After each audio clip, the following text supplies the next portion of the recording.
Endi o Zionizm 19 asrning oxirlarida o'tirg'i chiqqan, ya'ni Yahudilarning hammasi emas, bir qism Yahudilar tomonidan o'tirg'i chiqarilgan siyosiy tashkilotda, siyosiy tashkilot. Buning birdan bir orzusi shu ajdodlarimizningki zemini deb da'vo qildi hamda shu Falastin zemini, Sham zeminiga shu ega bo'lamiz, aşaga davlat quramiz deb atrofdagi dunyoning har qaysi joylaridagi Yahudilarni bir yerga akilish maqsadi bilan ayna qurilgan tashkilot.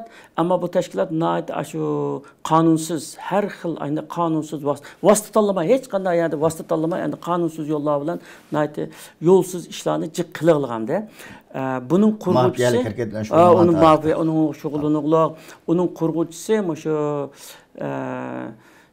nima degan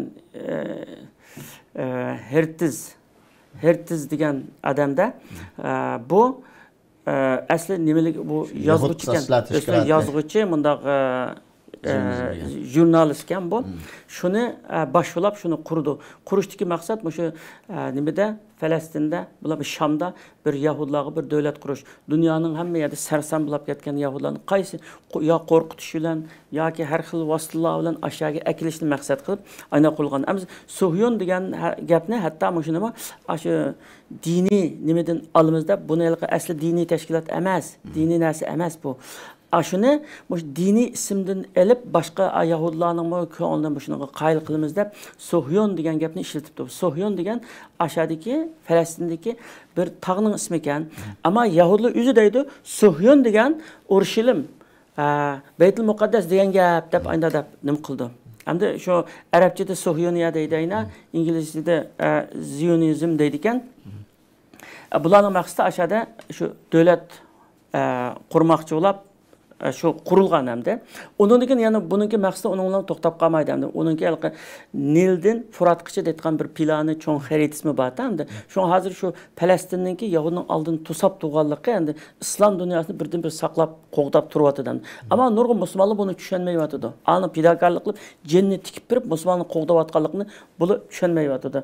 Endi zionistlar hech qanday bir ishda vosita tanlamay, terrorlik ulamdi, sharafsizlik ulamdi, har qanday ishni hammani nima qilsa qilib maqsadimizga yetsak bo'ldi, nima qilsak qilamiz deb ayda ishlarni ayda nima qilganda shuni bilan buningga dunyoda nurg'un bir narsalar yozilgan, ammo yozilgan narsalar shunda jiq cheklangan. Zionizm to'g'risida yozilgan narsalar bak jiq cheklangan. Masalan, Misrlik doktor Muhammad ibn Abdulvahhab al-Masiri degan odam Mavsuatul Yahud, yani Yahudi ensiklopediyasi deb 3 tomlik kitap yazıp Yahudining başdan ahir bütün şu aktivistini eşip taşlagan hamdi. O adam şu kitabını çıkargandan keyin nayt jiq besimlarga uçrab jiq tatib ekan. Onundan şu Fransiyalik bir mutafakkir bir olim o'tibdi ekan, Raja Garudi deb.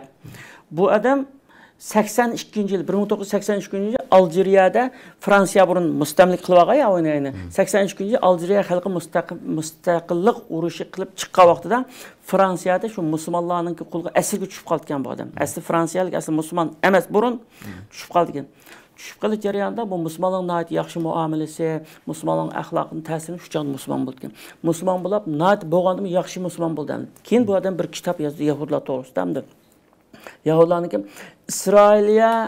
İsrailiyaning afsonalari va terrorligi degan kitob ekan. Uni turkchaga tarjimasi bor ekan, turkchada İsrail, Hitler ve terörist degan kitob ekan turkcha. Bu kitobni bu adam yozgandan keyin bu adam o'zi yozuvchi ekan. Nurg'un kitoblarini shu Yevropada shu kitobni yozganlik sababini cheklayotganlik. Bu odamning uyiga nazarban qilib qo'yganlik. Faoliyatlarning hammasini to'xtatganlik. Shunday qilib 2012-yili 2012 shu Parijda bu odam vafot bo'ldi. Vafot bo'lgandan keyin Türkiye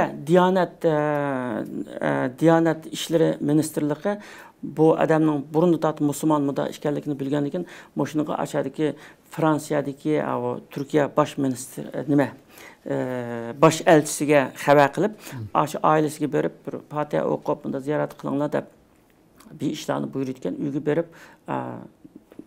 konsulxonadagi Türk qarindoshlar berib Fatiha o'qib nima qilgan. Qarasa, onun ülgünü köydürüp etipti de.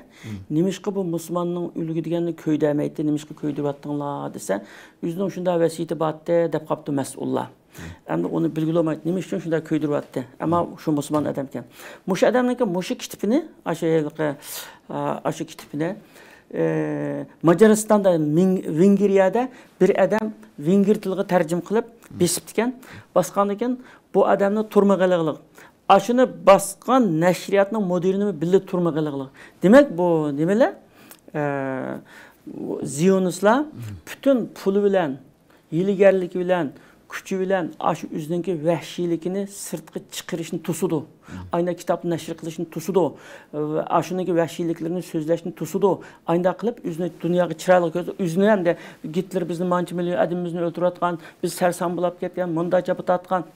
Biz bu zeminga ega bo'lmasak bo'lmamdi degandek bunda qilib aşı kishilarning ayna hissiyatini keltirgan gapini qilib bunda üzünü bichara ko'rsatdik, dunyoga bichara ko'rsatdik, ammo o'zi bütün vahşiliklarni qilib, o bunun vahşilik eskiliklerini o'tirg'i chiqartgan materiallarni yo'qotib turib, ayna tahdid qilib, qo'rqitib ayna qilib turgan.